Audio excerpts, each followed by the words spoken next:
नमस्कार विद्यार्थी मित्रांनो, आज आपण बघणार आहोत 2023मध्ये पोलीस भरतीला भूगोल विषयात जेवढे काही प्रश्न आले होते त्या सगळ्या प्रश्नांचा आपण आज इन डिटेल ॲनालिसिस बघणार आहोत. याआधी पण या सिरीजचा आपण एक भाग अपलोड केलेला आहे. आता या सिरीजचा हा दुसरा भाग आहे. ज्यांनी कोणी जो मागचा भाग बघितलेला नसेल तो बघून घ्या. त्यात एक इन डिटेल ॲनालिसिस आपण केलेला आहे. खूप डिटेलमध्ये खूप डिटेलमध्ये शिकवलेलं आहे. तो भाग नक्की बघा. हा भाग दुसरा आहे. आणि हा प्रश्न, भारतातील कोणते स्थान हे व्याघ्र राजधानी म्हणून प्रसिद्ध आहे? आता हा जो पॉईंट आहे व्याघ्र राजधानीचा, आपण मागच डिस्कस केला मागच्या प्रश्नामध्ये की व्याघ्र राजधानी म्हणून नागपूर प्रसिद्ध आहे.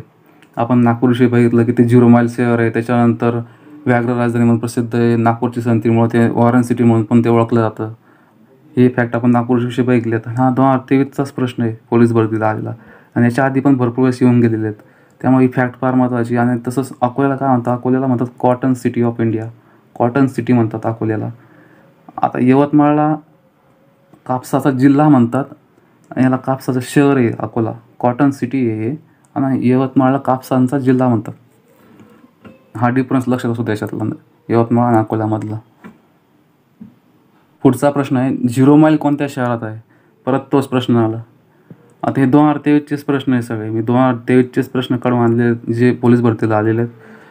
ते 0 माईल कोणत्या शहरात आहे? आपण आता मागे बघितलं 0 माईल आहे नागपूरमध्ये.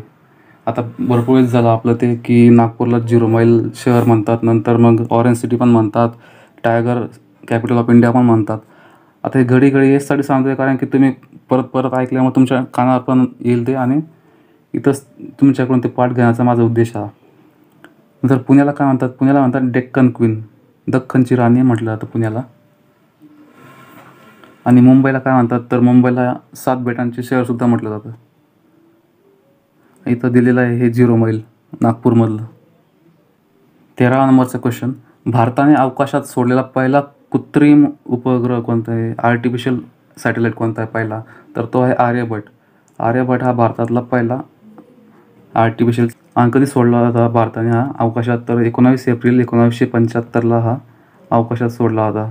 इस्रोने हा सोडलेला होता, बरोबर आहे. आणि कोणाच्या मदतीने? तर सोव्हिएत युनियनच्या, म्हणजे रशियाचा, म्हणजे त्यावेळेचा सोव्हिएत युनियन, त्या सोव्हिएत युनियनच्या मदतीने आपण आर्यभट हा प्रक्षेपित केलेला होता, पहिला कृत्रिम उपग्रह. आणि इस्रोची स्थापना कधी झालेली? तर इस्रोची स्थापना झाली 15 ऑगस्ट 1969, 1969ला इस्रोची स्थापना झालेली. आणि इस्रोचे फाउंडर, इस्रोचे जनक म्हणून कोणाला ओळखलं जातं?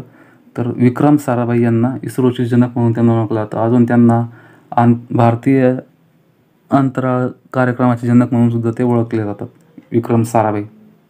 इथं ती सगळी माहिती दिलेली आहे. इस्रोचा फुल फॉर्म दिला आहे इंडियन स्पेस रिसर्च ऑर्गनायझेशन. त्याच्यानंतर इस्रोची स्थापना दिलेली. इस्रोचं मुख्यालय बँगलोरमध्ये. इस्रोचे सध्याचे प्रमुख कोण आहे? एस सोमनाथ. त्याच्यानंतर विक्रम साराभाई म्हणजे कोण आहेत? तर ते भारताच्या अंतराळ कार्यक्रमाचे जनक आहेत, father of Indian space programme म्हणून त्यांना ओळखलं जातं, विक्रम साराभाई यांना.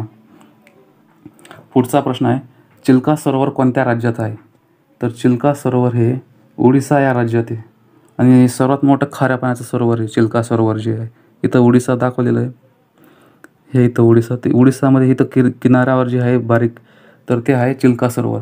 चिल्का सरोवर हे म्हणजे इनलँड लेक नाही आहे ते, तर ते किनाऱ्यावरचं लेक आहे. आणि ते भारतात, आणि चिल्का सरोवर हे भारताचं सर्वात मोठं खाऱ्या पाण्याचं सरोवर आहे. भारताचं सर्वात मोठं गोड्या पाण्याचं सरोवर कोणतं आहे? हे झालं खाऱ्या पाण्याचं सरोवर चिल्का लेक. पण सर्वात मोठं गोड्या पाण्याचं सरोवर जे आहे ते जम्मू काश्मीरमध्ये उलर लेक, ते सर्वात मोठं गोड्या पाण्याचं सरोवर आहे. आणि हे झालं खाऱ्या पाण्याचं, पण हे किनाऱ्यावरचं आहे. इनलँड सर्वात मोठं खाऱ्या पाण्याचं सरोवर जे आहे ते सांबर लेक, जे राजस्थानमध्ये आहे. आपण ते सगळी माहिती पुढच्या स्लाईडवर बघणारच आहोत, फक्त आता मी तुम्हाला एकदा सांगून देतो ती सगळी माहिती.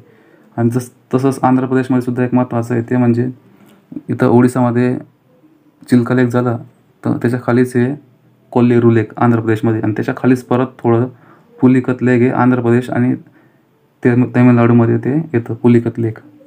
मणिपूरमध्ये एक महत्त्वाचं लेक आहे तो म्हणजे लोकतक लेक. लोकतक लेक हे पण फार महत्त्वाचं आहे. UPSC MPSC भरपूर वेळेस विचारलेलं आहे लोकतक लेकसुद्धा. लोकतक लेकवर एक नॅशनल पार्क आहे, तरंगता नॅशनल पार्क. आणि जगातला एकमेव तरंगता नॅशनल पार्क आहे तो लोकतक लेकमध्ये येतो मणिपूरमध्ये. त्याचं नाव आहे कैबुल लामजाओ नॅशनल पार्क. ही पण एक फॅक्ट महत्त्वाची. त्याच्यानंतर केरळमध्ये वेम्बनाड लेक आहे. वेम्बनाड लेक केरळमध्ये वायनाड मतदारसंघातून राहुल गांधी उभा आहेत ना, ते केरळमधलं वायनाडचं, तसं वायनाडचं वेमनाड लक्षात ठेवायचं. तर वेमनाड कुठं आहे, जसं वायनाड केरळमध्ये आहे तसं वेमनाड पण केरळमध्ये असं लक्षात ठेवा. लक्षात ठेवायला सोपंच आहे. वेमनाड लेक केरळमध्ये.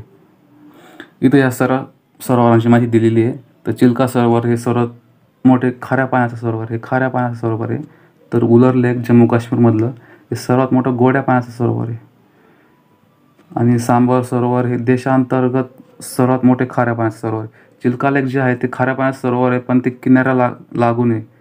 आणि सांबर सरोवर आहे ते राजस्थानमध्ये देशांतर्गत इनलँड आहे. इनलँड सर्वात मोठं खाऱ्या पाण्याचं सरोवर आहे हे.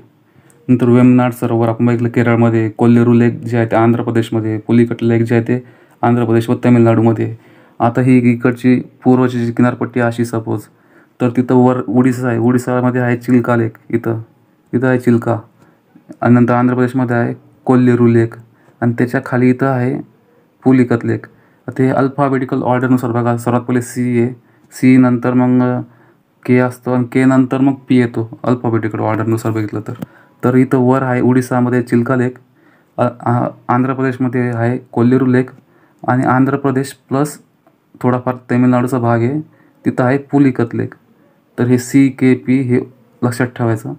चिल्का हे उडीसामध्ये, कोल्लेरू त्याच्या खाली आंध्र प्रदेश येतं, आणि पुलिकत त्याच्या खाली काय, आंध्र प्रदेश प्लस तामिळनाडूमध्ये आहे पुलिकत लेक. ते लक्षात ठेवायला सोपं आहे ही ट्रिक. अल्फाबेटिकल ऑर्डरनुसार लक्षात ठेवा. सी के पी, किंवा मग हे सी येतं, सी नंतर के असतं, नंतर मग पी असतं. आणि इकडं आलं तर इकडं असं इकडं बघितलं तर इकडं हे वेमनाड आहे केरळमध्ये. इकडं केरळ त्याच्यामध्ये हे वेमनाड लेक, म्हणजे 4 जवळच आहेत. जवळ म्हणजे मॅपमध्ये लक्षात ठेवायला जवळ आहे. चिल्का लेक, कोल्लेरू लेक, पुलिकत लेक, त्याच्यानंतर हे वेमनाड सरोवर इकडं. अजून एक महत्त्वाचं म्हणजे महाराष्ट्रातलं कोणतं महत्त्वाचं ते सरोवर आहे ते म्हणजे लोणार सरोवर. कोणत्या जिल्ह्यात येतं ते, तर ते बुलढाणा जिल्ह्यामध्ये येतं. आणि ते कशामुळे तयार झालेलं आहे, तर ते तयार झालेलं आहे उल्कापातीमुळे तयार झालेले आहे. अजून काही महत्त्वाचे सरोवर आहेत, जसं दल सरोवर ते जम्मू काश्मीरमध्ये, पँगाँग सरोवर ते लद्दाखमध्ये. पुढचा प्रश्न, क्षेत्रफळानुसार हे देशातील सर्वात मोठे राज्य आहे. म्हणजे कोणतं देशातील सर्वात मोठं राज्य असा प्रश्न विचारला आहे. तर देशातलं सर्वात मोठं राज्य आहे ते पण क्षेत्रफळानुसार विचारलं ते म्हणजे राजस्थान. राजस्थान हे क्षेत्रफळानुसार 1 नंबरचं राज्य आहे. 2 नंबरला आहे मध्य प्रदेश, आणि 3 नंबरला आहे महाराष्ट्र. म्हणजे महाराष्ट्र हे क्षेत्रफळानुसार 3ऱ्या क्रमांकाचं राज्य आहे. आणि लोकसंख्येनुसार बघितलं तर लोकसंख्येनुसार UP पहिला आहे, आणि 2 नंबरला महाराष्ट्र आहे. म्हणजे लोकसंख्येनुसार आपण बघितलं तर लोकसंख्येनुसार महाराष्ट्र 2ऱ्या क्रमांकावर आहे, पण क्षेत्रफळानुसार बघितलं तर महाराष्ट्र 3ऱ्या क्रमांकावर आहे. आता हा प्रश्न पण विचारून झाला की महाराष्ट्र हा क्षेत्रफळानुसार कितव्या क्रमांकाचा राज्य आहे, तर ते 3 नंबरचं आहे. आणि लोकसंख्येनुसार बघितलं तर महाराष्ट्र हे 2 नंबरचं राज्य आहे. महाराष्ट्रात अजून बघितलं आपण तर महाराष्ट्रात सर्वात मोठा जिल्हा कोणता आहे, अहमदनगर. आणि सर्वात छोटा जिल्हा कोणता आहे, तर मुंबई शहर. पुढचा प्रश्न आहे, पानिपत हे ठिकाण कोणत्या राज्यात आहे. तर पानिपत हे ठिकाण जे आहे ते हरियाणा राज्यामध्ये. पानिपत फेमस आहे तर ते कोणत्या राज्यात, हरियाणामध्ये. आणि पंजाब आणि हरियाणाची दोघांची एकच राजधानी ती म्हणजे चंदीगड. चंदीगड हे केंद्रशासित प्रदेश पण आहे, शहर पण आहे, जिल्हा पण आहे, आणि ह्या दोघांची राजधानी पण आहे. तर UPची राजधानी आहे लखनौ, त्याच्यानंतर बिहारची राजधानी आहे पटना. नेक्स्ट क्वेश्चन आहे, पृथ्वीचा किती टक्के भाग पाण्याने व्यापलेला आहे. तर पृथ्वीचा व्यापलेला भाग आहे तो 71% भाग जो आहे तो पाण्याने व्यापलेला आहे.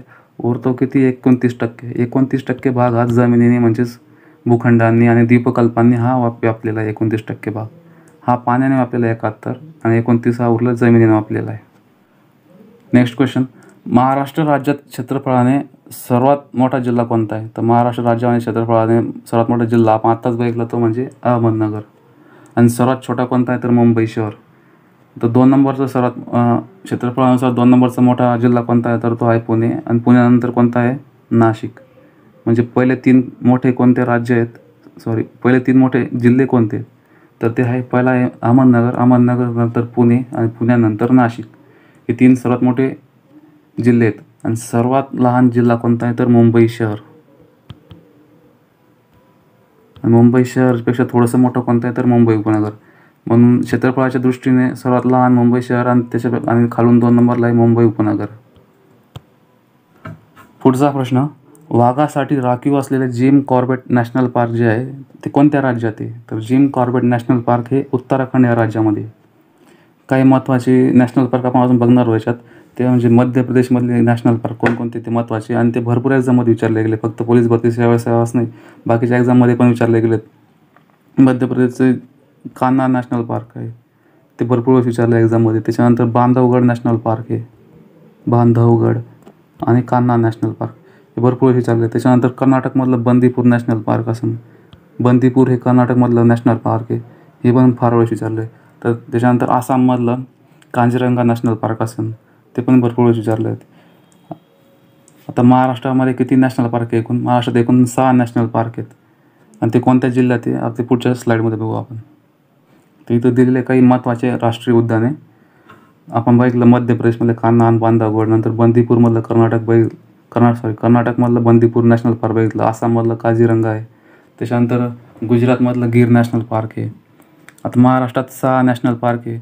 असं विचारू शकतात की महाराष्ट्रात किती राष्ट्रीय उद्याने आहेत? तर महाराष्ट्रात एकूण 6 नॅशनल पार्क आहे, 6 राष्ट्रीय उद्याने आहेत. तर ते कोणकोणते? तर संजय गांधी नॅशनल पार्क, ते कुठं आहे? मुंबईमध्ये. चांदोली नॅशनल पार्क, ते आहे सांगली, सातारा, कोल्हापूर आणि रत्नागिरी या 4 जिल्ह्यांमध्ये ते पसरलेले आहे, आणि सर्वात जास्त सांगलीमध्ये पसरलेलं आहे चांदोली नॅशनल पार्क. म्हणजे संजय गांधी आले मुंबईमध्ये, चांदोली झालं, सांगली, सातारा, कोल्हापूर आणि रत्नागिरीमध्ये. इथं फक्त लक्षात ठेवा की ते रायगड नाही आहे, हे रत्नागिरीमध्ये येते. त्याच्यानंतर गुगामल जे आहे ते अमरावतीमध्ये, गुगामल अमरावती जिल्ह्यात आहे. पेंच नागपूरमध्ये आणि ताडोबा चंद्रपूरमध्ये, आणि नवेगाव गोंदियामध्ये येतं. आणि खालचे जे 3 आहेत, पेंच, ताडोबा आणि नवेगाव, हे भरपूर वेळेस प्रश्न विचारले गेले याच्यावर. पेंच जे आहे ते नागपूरमध्ये, ताडोबा चंद्रपूरमध्ये आणि नवेगाव गोंदियामध्ये, याच्यावर फार वेळेस प्रश्न विचारले गेलेत. 10-12 वेळेस तर विचारलेले असतील सर्व एक्झाम मिळून. पुढचा प्रश्न आहे, महाराष्ट्राचा राज्यपक्षी खालीलपैकी कोणता आहे? तर महाराष्ट्राचा राज्यपक्षी आहे हरियाल. हरियाल हा महाराष्ट्राचा राज्यपक्षी आहे. तर मोर हा राष्ट्रीय पक्षी आहे, राष्ट्रीय पक्षी मोर आहे. आणि महाराष्ट्राचा पक्षी कोणता आहे, राज्यपक्षी कोणता आहे? तर हरियाल. हा इथं हरियाल दिलेला आहे. हरियाल हा महाराष्ट्राचा राज्यपक्षी आहे. आणि महाराष्ट्राचा राज्य प्राणी कोणता आहे? तर ते आहे शेकरू. शेकरू हे राज्य प्राणी महाराष्ट्राचा.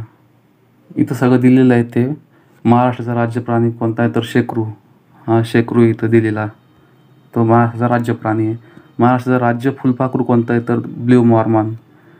अजून एक महत्त्वाची फॅक्ट इथं महत्त्वाची, ती म्हणजे राज्य फुलपाखरू डिक्लेअर करणारं महाराष्ट्र हे देशातलं पहिलं राज्य आहे. म्हणजे याआधी कोणीच राज्य फुलपाखरू डिक्लेअर केलेलं नव्हतं. महाराष्ट्र हे पहिलं राज्य आहे ज्याने 2020मध्ये राज्य फुलपाखरू म्हणून ब्ल्यू मॉर्मॉन हे डिक्लेअर केलं आहे. त्याच्यानंतर राज्यफळ आंबा आहे, राज्यफूल म्हणजे जारूळ हे राज्यफूल आहे, आणि राज्यमासा म्हणजे सिल्वर पापलेट. तर हे सगळ्यात सर्वात महत्त्वाचं काय? तर राज्यफूल, जारूळ, नंतर मग राज्य प्राणी आणि राज्य फुलपाखरू, आणि अजून एक आपल्याला विचारलं गेलं आहे ते म्हणजे राज्यपक्षी हरियाल. तर मित्रांनो, हे होतं आजचं सेशन. असं सेशन मी दररोज डिटेलमध्ये घेणार आहे, डिटेलमध्ये एक्सप्लेनेशन करणार आहे. फक्त क्वेश्चन आन्सर नाही घेणार, तर ते बाकीचं पण त्यातलं एक्सप्लेनेशन देणार त्याच्याविषयी. तर तुम्हाला हे कसं वाटलं सेशन ते नक्की कमेंटमध्ये सांगा. आवडलं तर नक्की लाईक करा, आणि ज्यांनी सबस्क्राईब केलेलं नसेल तर नक्की सबस्क्राईब करा, जेणेकरून तुम्हाला पुढच्या व्हिडिओचे नोटिफिकेशन मिळतील. धन्यवाद.